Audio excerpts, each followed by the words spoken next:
think we're on. At least I'm on. Thank you. Thank you for everybody for joining today. We are going to be talking about learning from successful robotic deployment strategies. Just a few things about the robotics group. The robotics group conducts education and outreach. Basically, we're trying to focus in on the warehousing markets and informing the public about the uses for robotics. Our current membership, if you can see here, I'm not going to read them all off, but there are over 40 members in this group. Also, if you want to see any of our new content that we're putting out, please follow us on LinkedIn. We will actually be putting things out there. I'll give it a second.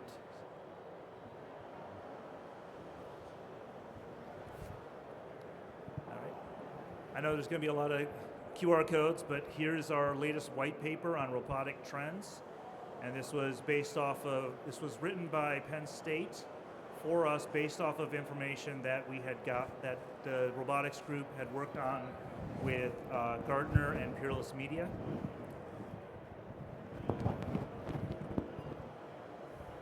A couple of other things here now. So we have some events. So tomorrow we will be having a CSS and robotics group networking event in room N228.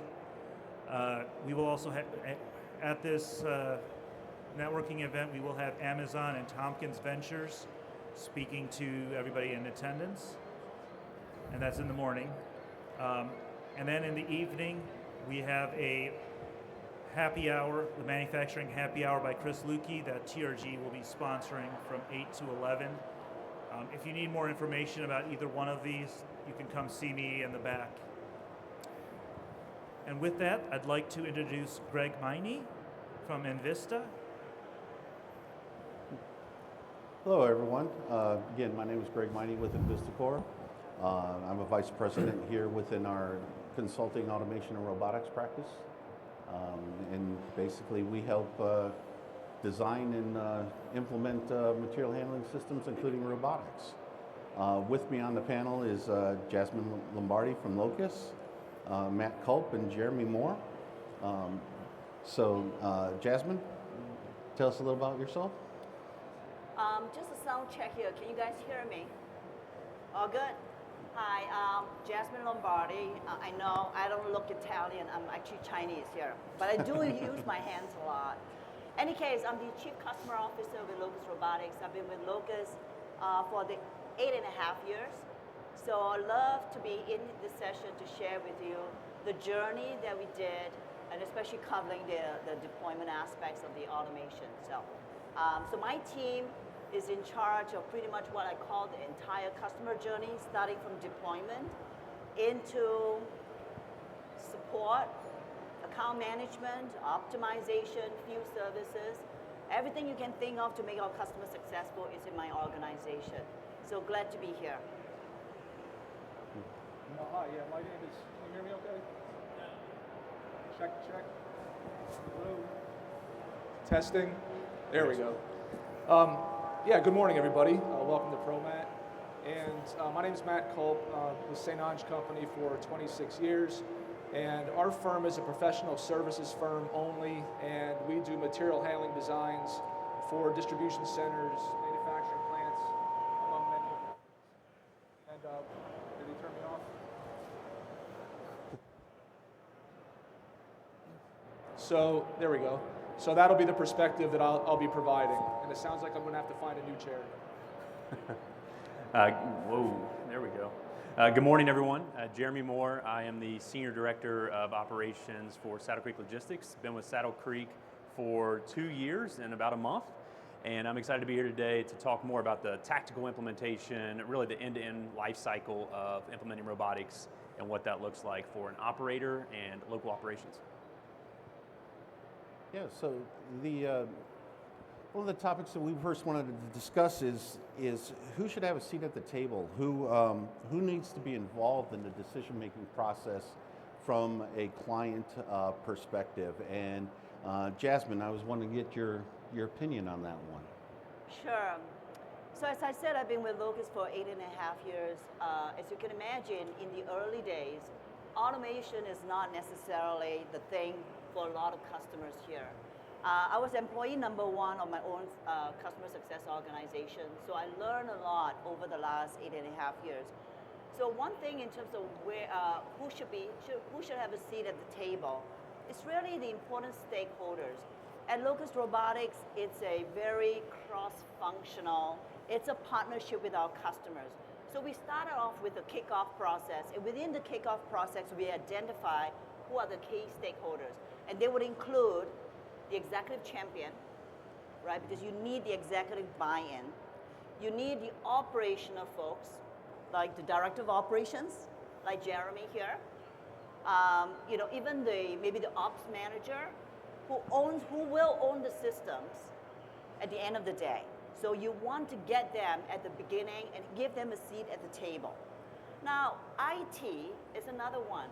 WMS integration, because our solution integrates with the WMS systems.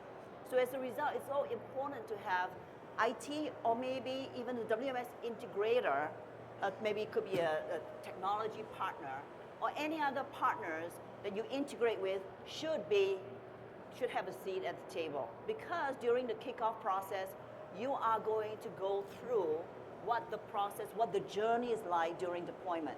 So the sooner you can get them involved at the get-go, the more buy-in you get from them, so that they can understand the process, they can be part of it, they have a voice to make sure that this automation process or development work or deployment is going to be successful. Now, in a lot of other companies we work with, they also have what they call the innovation team or the design team or the facility team. If those are needed in the discussions itself, they need to be in the team as well. Yeah, Jeremy, from an operational point of view, would you agree with what Jasmine just said? No, I do, Jasmine, great answer there. And I think from the more tactical perspective and the end-to-end process, the table is constantly changing.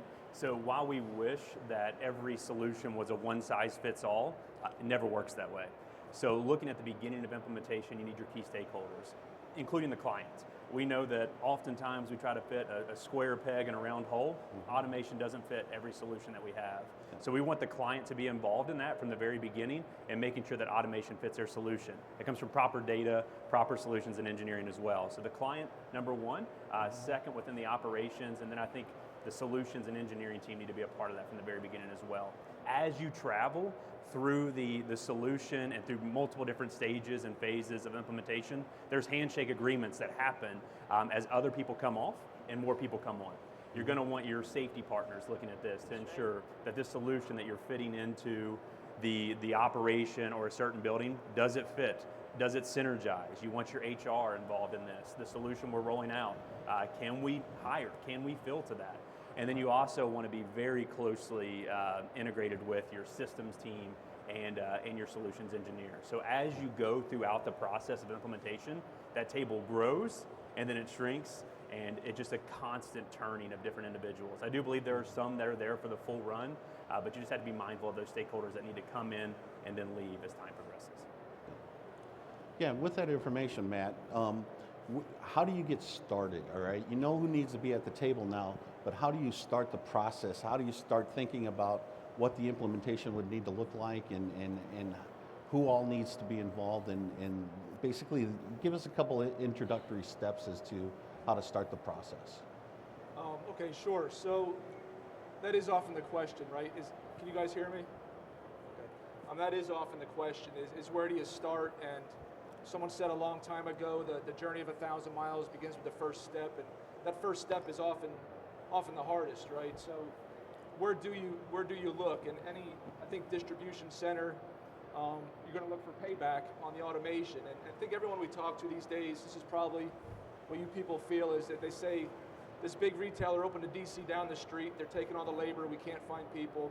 And so you're looking for solutions that will enable you to grow while not having to find the people that aren't available a lot of times.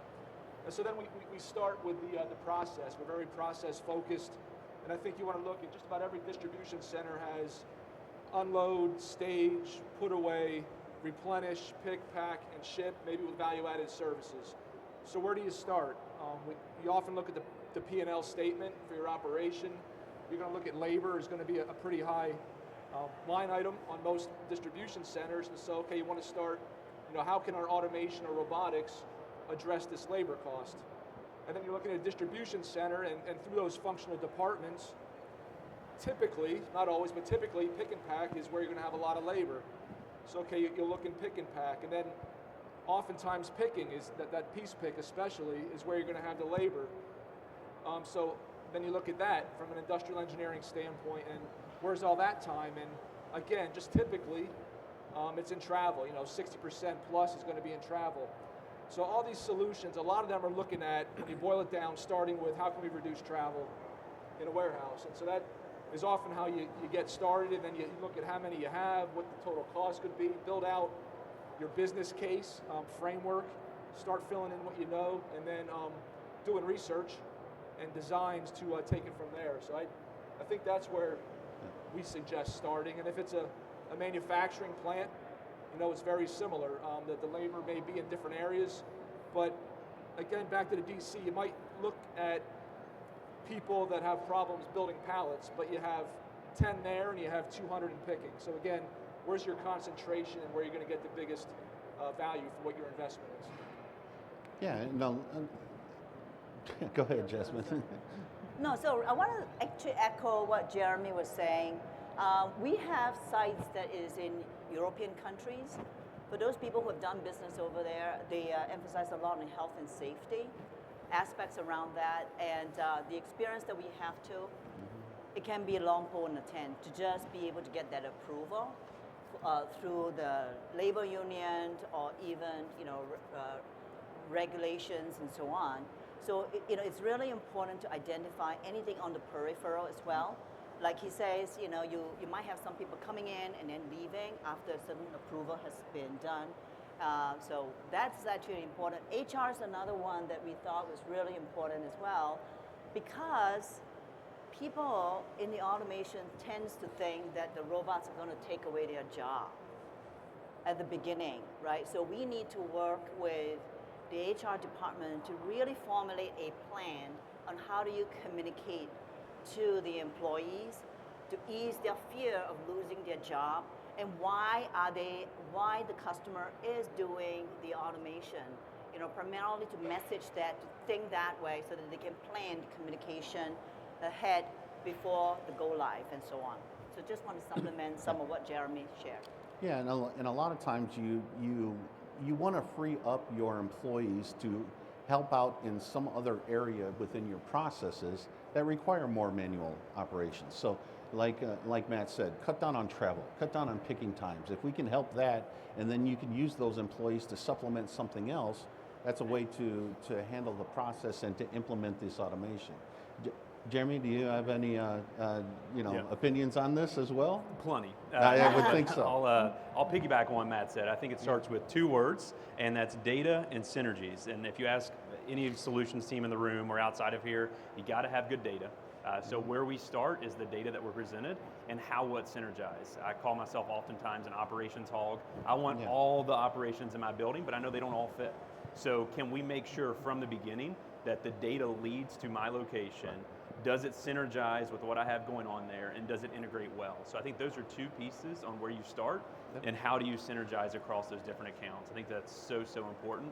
And then I think the only other thing I would say, because we've highlighted a lot of good things here, and I know we've covered a lot of things, is just to make sure that as you go through that process past the starting point, that you have all of those assumptions validated. The worst thing that can happen is as you get to stage 3, stage 4 of implementation, is you missed on the starting point. Make sure those assumptions and data are very correct. Yeah, and again, that is extremely important. You know what the data is up front, you know the areas that you want to target, and then you also have to make your assumptions along the lines where the data doesn't support. So, Greg, if I may, could I just? Yeah. I think it's probably pointing out the obvious, but kind of wrap up those first two questions on who should be at the table and where do you start. Yeah. and I really think they're really close together, because where do you start is who should be at the table. We're talking about successful robotic deployments. That could be successful automation deployments. And there was this song I always knew from the 90s that said, people with no vision do exactly as they're told. If you don't get everyone involved, you don't build the vision of what it looks like, and everyone kind of going in the same direction, the ones that we're here talking about successful deployments, but the ones that I've seen be unsuccessful are where the design and operations weren't there. The HR wasn't, as you pointed out, wasn't there. So again, I think it's obvious, but the who to get involved and where do you start, they're really the same answer. That's where you do start, so you can create that collective vision. Yeah. So we've gone through the journey of, you know, how do you start, you know, who's at the table and things like that. Now let's say that we have implemented the solution, all right, whatever solution that it is. There's a robotics, there's an automation solution involved, you know. So now I want to ask is, who owns those robots? Who does the service? Who keeps the robots moving as intended? And I was hoping that Jasmine here could help us with this, because that's what she does. She supplies these robots. Yeah. So I'm a big fan of customer journey mapping. So when I grow the team, I want to make sure that the customer experience is there. We want to support our customers, because it's only when they're successful, we are successful. Now, to be successful, we need to know the KPIs. What do we start with? We need to align with, during the kickoff, during the regular meeting, we need to know what is it that they're trying to achieve. We are all about ROI, because we want to implement something that can get in returns itself. So to support all those things as part of the journey itself, you know, the way we organize our team is think about deployment. So we have deployment team, project managers, as well as deployment team that is actually working alongside with operations, with solutions design, with their IT department, with the WMS integrators, and so on. But after we go live, how do we keep the bots going? Now, we have customer success managers. They have regular cadence to work with the customers. Because I can tell you, once you're live, that's the start of the journey. You never get to an optimal point just at the get-go, because it's a change, right? You need to manage the change. It's new. We're dealing with humans. People, in most cases, don't like change. I've been doing this for 20 years. Why do I need change? So change management is really important. So we want to guide them. We want to train them. We want to be there to support them. We do a lot of data. We collect a lot of data. We have, you know, dashboards, reports, and everything, because data tells a story. So we want to use the data to share with them. How are they performing against the key metrics? How are they doing? Now, if there is areas that needs to be improved, we will be able to tell the story. We use data to say, hey, you know what, there's this particular area that's not performing as you should be. What do we need to do about it? So we want to continue to optimize, continuously improve what they're doing. Now, to continue having them to use the bots, we don't only just look at how the bots are doing. The bots is just a means to what they are doing as an operation from inbound, outbound itself. We want to make sure that we look at everything holistically, be advisors to them, be consultants to them, to make sure that their workflow and everything works really well. So we have a team that specializes in doing those types of work itself. Now, because there's robots, they need to be maintained. So we have preventive maintenance on a regular basis to make sure that the bots are healthy. We have proactive monitoring to make sure that the bots are doing what they're supposed to be doing. So collectively, we have all these different functions to make sure the bots are running, the batteries are in good condition, the wheels are in good condition, and we have optimization using data, we have regular check-in, we have QBRs, we have health checks. We do a lot, but that's what we are all about, to help our customer be successful. Yeah, and it's taking that holistic point of view. Matt, do you have any follow-up to that, or you want to? I guess I have follow-up, but nothing to add. What I would really do is just emphasize what Jasmine said. What St. Ange does with the analytics and the design, it's almost the easy part. The hard part is the change management and getting people to use it, and making sure that everything Jasmine says is phenomenal. Just don't let your automation vendors walk away before it's done. Right? Make sure that they stay there and they do train the people. and they go through that change management. Because really, I think that, as you pointed out, the change management is oftentimes where the deployment does succeed or not. From an operational point of view, Jeremy, what do you think? Yeah, I think the only thing I would add is don't be afraid as an operator to hold your robotics group accountable. I think that's so important that when there are things that need to be done, maybe continuous improvement, maybe a roadmap, pull them in.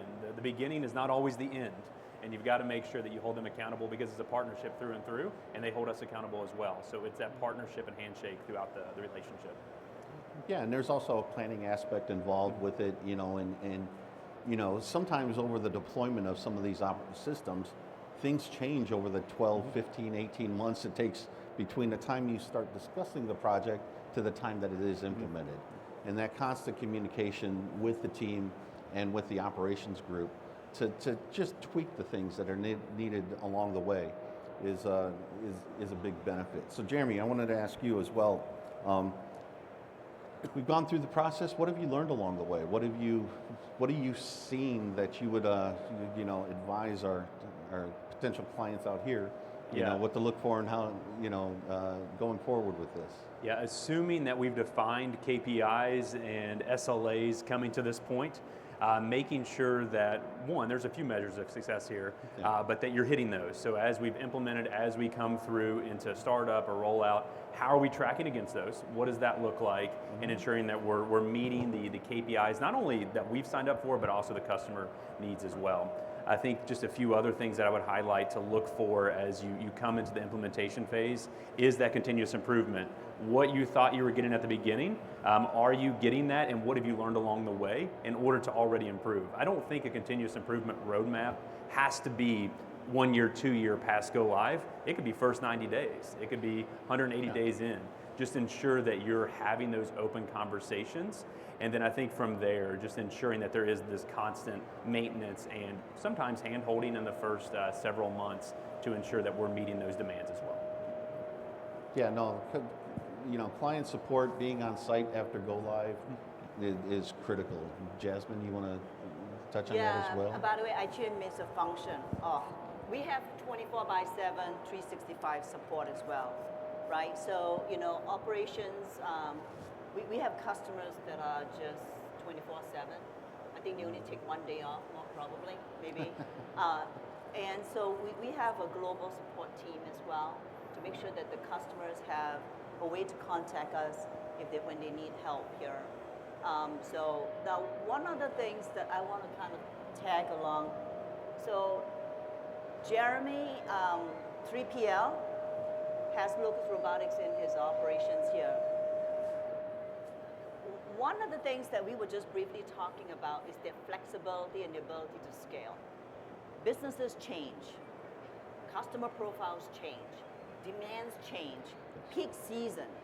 So one of the things that is really strong on Locus Robotics here is to be able to flex, be able to scale, right? We were just talking about in a warehouse, you know, there's a lot of 3PLs that has multi-tenant customers themselves, right? So, you know, we might start with one particular customer, and adjacent you might have a different customer. We are able to just add on easily, configure the systems to be able to expand that. So Jeremy and I were just talking prior to coming on stage around how we're going to do that itself. So that's part of the change management. Peak season itself is that, you know, how many people have, like, you know, on the operation side itself, has sometimes 4x, 5x of demand coming through during peak season. Yeah. There we go. It's a real problem. What do? Most of the time, they add people. When you add people, you now have to add supervisors to manage. You now have to screen hundreds and hundreds of people.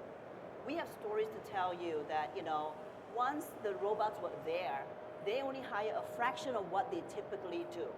The support functions to try to bring so many, you know, hundreds or sometimes 1,000 people, it's a lot of work. So we are able to really help our customers manage the peak season and manage that 4 or 5 times of the volume they need to do. And I think it's remarkable that way. And one of the things Jasmine touched on is the scalability of this product. You know, I've been in the industry 30 years now, and you know, it used to be you design to a threshold, you design to 5-year, 10-year period, and basically almost have to implement that solution day one, thinking that it'll grow out to that 5-10-year goal that you designed it to. With these types of implementations, you can scale it up year by year as the growth demands. And Matt, I'm sure you've seen similar situations in your time as well, where you know this type of product is very scalable. And that is the nice thing about the robotics, that it's modular, it's scalable. At some point, you can even shift it between facilities, where some of the more traditional equipment you can't transfer to other facilities as easily, which is really beneficial for someone in Jeremy's business. The only other thing I'd add to the deployment, what Jeremy said about both the operators and the suppliers being a team, I think that's the most important. And the only thing I'd add is just don't give up. It is hard. It's change management. Don't expect change overnight. There's going to be pressure from above, especially the people that have approved the financing, to get results in the design specs on day one. You know, there is a ramp-up period. So manage those expectations. That's part of the success, I think, and stick at it. The beauty of compounding applies to these as well. Small incremental changes each day. You won't notice them as much, but you know, after a month or two, you'll look back and say, wow, all those small changes added up to a big difference, and now, you know, this is doing what we thought it would do. So, yeah, have patience and don't give up. That's the only thing I'd add. So we got about 15 minutes left here. Is there, are there any questions out in the audience that you want to ask this panel? We have a handful of experts up here. We got an operator, we got a consultant, we got a provider. So there's a bunch of questions. Yes, sir.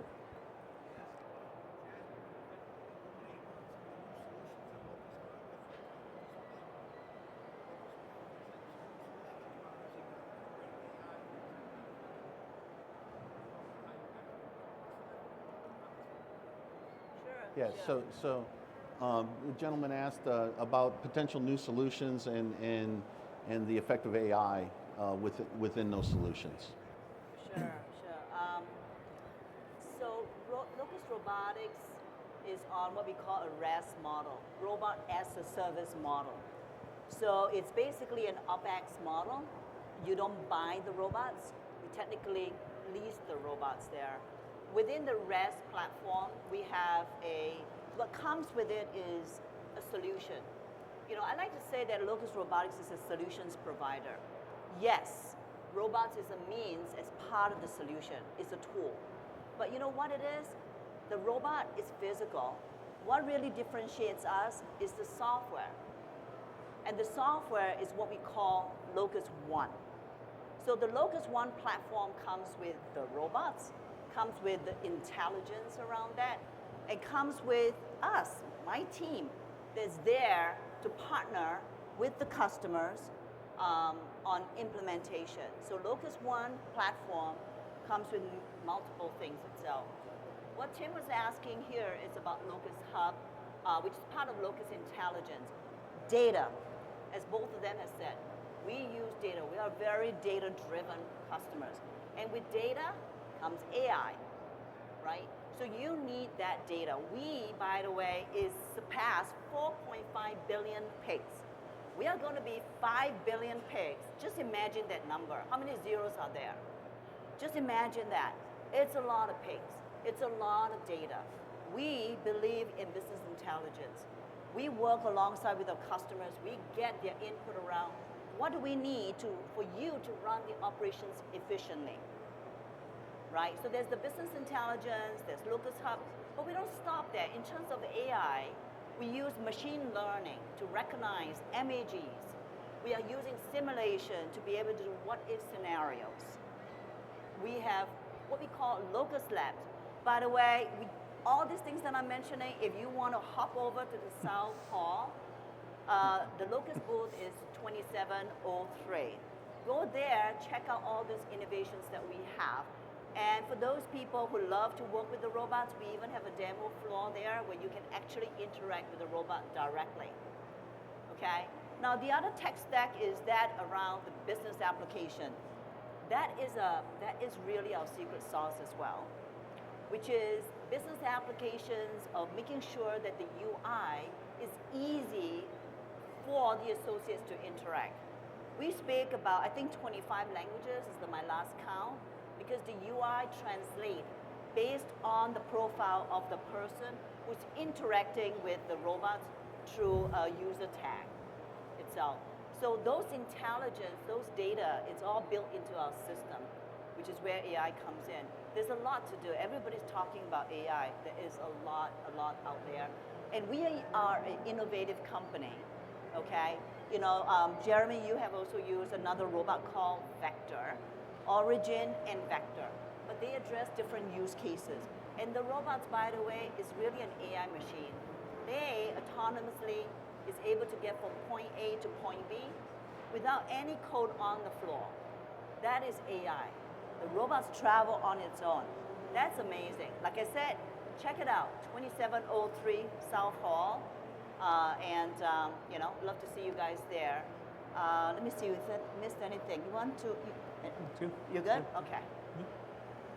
Tim, did I answer your question? I know in a long fashion, but yeah. Yeah. We have another question. I don't think we can hear you. Can you come up here a little bit?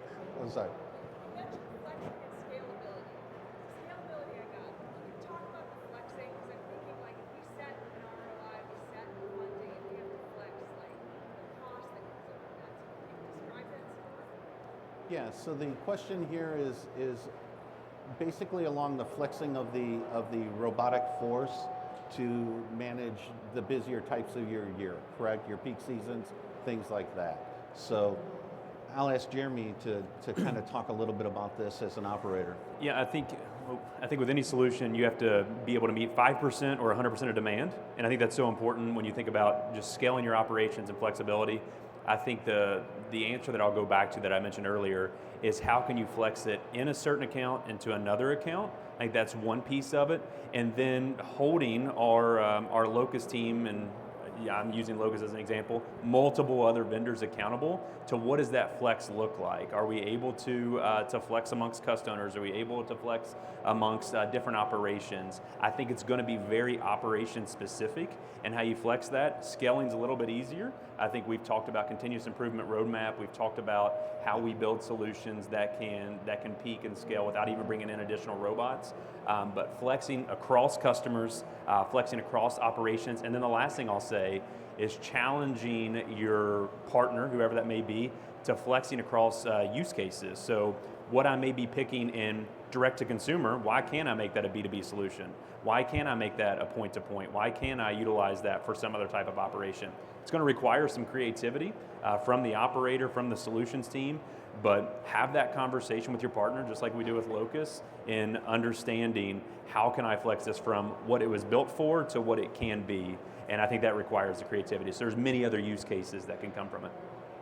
I'll just add for flexibility that the robotics industry is getting more and more mature each year. There's more install bases. There's some implementations, that went better than others. But what the result is there a number of vendors that have rental fleets available. Now it's like temporary labor. Everyone wants the rentals at the same time of the year, but they are flexible. If you have a traditional unit sorter, you can't go rent a unit sorter for the holidays, right? You put in what you need for that holiday volume. With the if your provider has the rentals, that's just another option you can look into.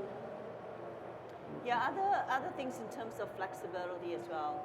So Locust was born out of Amazon acquiring Kiva Systems.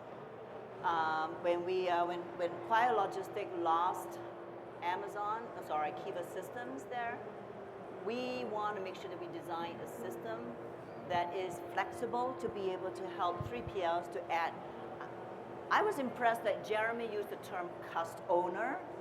That is pretty much a Locust term, which it means for 3PL is a customer within a single site itself. So we grew up that way. We can actually add customers in there, whether maybe they swap out or they just expand. So the one flexibility, it's about we start here in one space, and then we just keep adding the space. I will tell you a story real quick. back in 2016, 2017, DHL in South Haven, Mississippi was one of my very first customers. You might know about it. And we started out with only about 14,000 square foot of a space with only like 10 robots. Now the entire building has all the locust bots. They now use about 100 robots to actually operate that. So over the years, in about 2-3 years, they actually just expand and scale. So there's that scalability itself, which is a lot of flexibility around that. The other flexibility, obviously, is the peak season, adding the bots for like a couple of months, and then you can return that to us itself. So that's another flexibility. The other flexibility really is about different segments. We started out in 3PLs, retail. Now we have a lot of sites in the healthcare industry. We have that in the industrial industry, car parts, aerospace parts. So we are actually expanding in terms of the different use case like also Jeremy talks about. And to expand to those use cases, we need to create different robot form factors to do that. So when you get a chance to see it, the Origin bots can pick up to 80 pounds, whereas the Vector, 600 pounds. So we develop different form factors because we want to be able to solve more problems within the four walls of our customers and really gain the trusted advisor status with our customer in collaboration and in partnership. And because of the popularity of the robot as a service, you're able to flex your fleet as well. Basically just increasing and decreasing the number of bots in your fleet for your season. So that there's a lot of flexibility there. I'm going to get this gentleman first, and then I'll come to you, okay?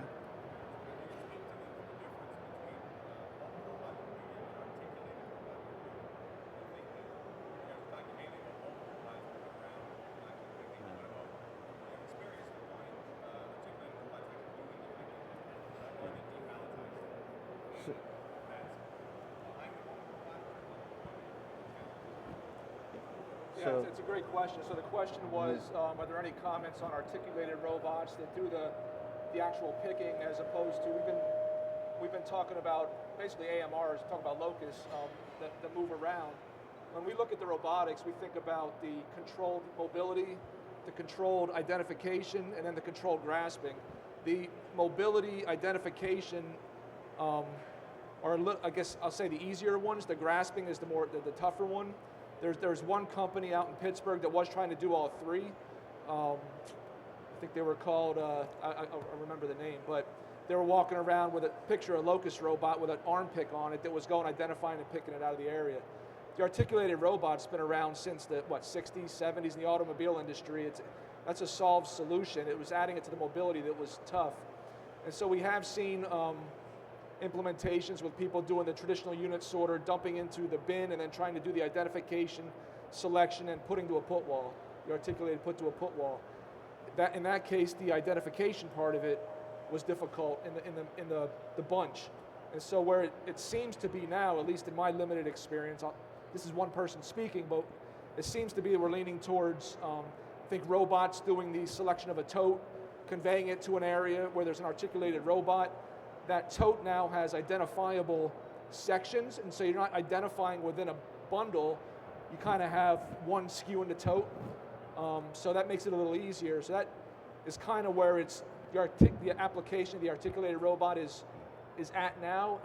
To my knowledge, again, just me, but I'm not aware of anyone who successfully married the articulation with the mobility, with the identification yet.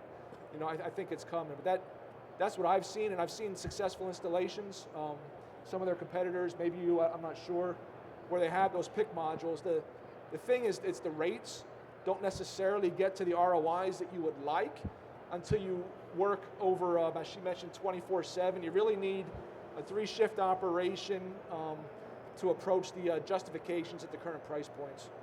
But it's all that being said, it's definitely evolving and getting closer. Did that answer your question? Yeah, that's the next phase. The next phase is to take the AMRs and bringing something to an articulated robot to do the picking, and that's going to be real quick. I got this gentleman over here. Oh, it was I Am Robotics is who I was trying to think of. So I call him the god of robotics. So the question is how long does it take typically to implement a system? All right, Jeremy, do you want to? I can take that. I would like to hear Locust first, starting with All right. Locust from the implementation Okay. side of things. Yeah. Sure. It depends. Yeah. Now, remember I talked about we just don't show up and just implement. We integrate with the WMS systems, right? So we have projects that we actually deliver under 2 months because the WMS integration was listed as a top priority and they put in the resources to support that, okay? Now the other thing too from a scalability itself, we have a minimum aspects around what we need to do from an integration perspective. So the 8-week implementation, we look at it and say, okay, to get the bots running, this is what we need to do. Then we do incremental changes to do that. Now, if let's say the WMS resources are not available, sometimes we schedule that out, it can go up to about 3 months or so. When we get on site, when my team get on site, we are able to get the bots up and running within 2 to 3 weeks. Again, it depends because we work with huge enterprise companies and they say, no. You guys can get it done in 3 weeks, but I need time to make sure that I do proper UAT, and they have standards within the organization to say the requirement for any projects, it's a minimum of 2 to 3 weeks of testing. So we work alongside. We pair up with them, we partner with them, we collaborate with them to do that. Jeremy? Yeah, I think it's, just to close out on that, great answer. It's never a one size fits all. If you already have something within your operation that it can synergize with, much faster, but it's taking the data and the assumptions to get to that final point. Anywhere I've seen from 3 months to 2 years. It just depends on the size and scale of the operation as well. Yeah, hopefully not 2 years itself, but I do have encounter with some implementation that took longer, and it's because we kicked it off, the building is still being built. Mm-hmm. Literally, I'm like, okay, there's no rope, we can't even implement it until the building is built. And then after they're built, they have to buy the structure, and that takes some time as well. Now do keep in mind, it also depends, because if the first one where we already integrated, then the next site is a cookie cutter, right? We have ability to just migrate the configurations and everything into the next site. So we have, in fact, we are actually in deployment where this particular site, they came to us about 2-3 weeks ago, and they said, I want this site with your robots here, about 90 to 100 robots. And when do they want to go live? End of April. We are going to do it. Trust me, we will do it. So I just want to add, it's a great question, and my question back would be, how do you define implementation? Because that's what you're going to be getting asked. If it's your project, people above you are going to be asking, how long does it take? When will it be ready? And the response back should always be, well, define ready. What is implementation? Because it could be they're running around and they're working. That's one thing. It could be you go through all the UAT. 2 to 3 weeks is aggressive. 3 months or more is I think more typical.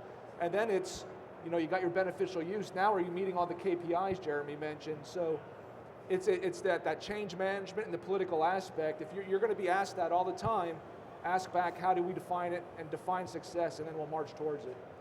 The other thing that I would also share is that sometimes, at times, working with Sanach or something, the customers is actually building not just on the picking and the put away aspects, it's part of the bigger systems, right? So we work alongside different technology partners, like pack size is one. I remember one particular site, we couldn't go live because we're dependent on pack size producing the cartons to be put on the bots itself, and that takes time for them as well to set up. I also had one where we were dependent on Dramatics getting their conveyors set up to be able to convey the pick totes or cartons accordingly.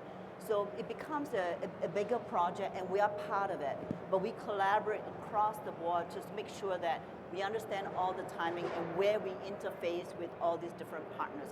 And that's important. To understand the critical success factor is important as well. So that pretty much does it for us. We've used our allotment of time. I want to thank everybody up here. Thank you all for coming out and seeing us. And if you have any more questions for us afterwards, come find us, all right? Their contact information is also up on here, so